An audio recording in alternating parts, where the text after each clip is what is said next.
So here I am, 5:30 in the morning up here in the Pilbara, and I don't have the best lighting conditions. I'm in a little donger actually, and I just want to make this quick video to talk about leadership and resilience and what that why there's so much lack of leadership, I guess, in the world. On the last time I researched it, there was 8,546 books for sale with leadership in the title, and countless others about leadership that doesn't have leadership in the title. And all of these books have the same sort of information in them because they've been written by very bright people. Leadership is about influence, and it's gaining purpose, motivation, and direction. That's how we gain influence. And yet with all these books about leadership having been written, and they're written by so many different peoples and vast groups of people, there'd be something that would appeal to pretty much everyone and connect everyone. Why is it then that there's a lack of leadership? In fact, a Harvard Business Review survey, over 80% of 5,000 people from around the world in various industries said they'd never had great leadership. And the reason I suspect for this is that businesses want profits. Businesses need results. Organizations want things to happen quickly.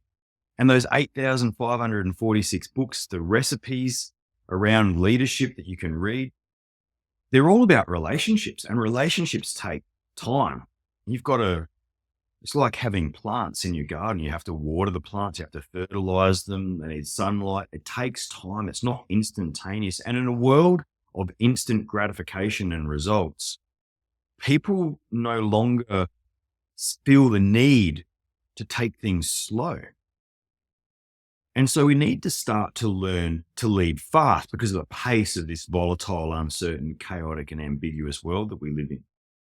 And to be able to lead fast, we need to connect fast. To connect fast, we have to understand people's source code or their reason why. Why are they coming to work?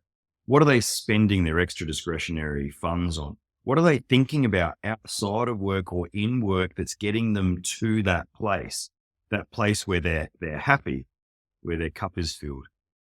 And so that sort of gap between all those books that have been written and the requirement to get results and to prosecute things quickly, that small gap that you have, that's where we need to lead fast. And the only way to lead fast is to build relationships quickly. And we build relationships quickly by understanding the motivations of the other person.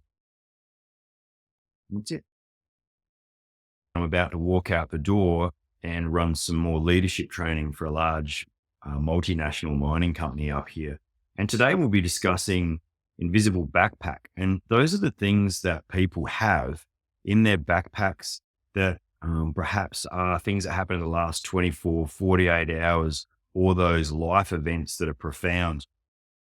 And it really shocks me when I hear leaders say they don't have time to build relationships, because if you don't build those relationships, then you're not going to be able to see what's in another person's invisible backpack, or they're not going to offer it up to you.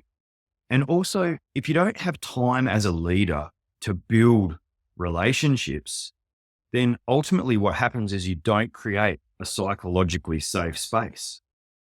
And it's those psychologically safe spaces that allow things like equity and diversity and inclusion to actually occur, because people feel valued and heard. They really do take the lead from their leader around those behaviors. And so that's why it's so important for a leader to show that leadership shadow, the things that they say, the things that they do, the things they prioritize, those things that they award. That leadership shadow is vital to then be able to build psychologically safe spaces. And I do believe that leadership is an energy transference, and that there's only leadership. There's not bad leadership.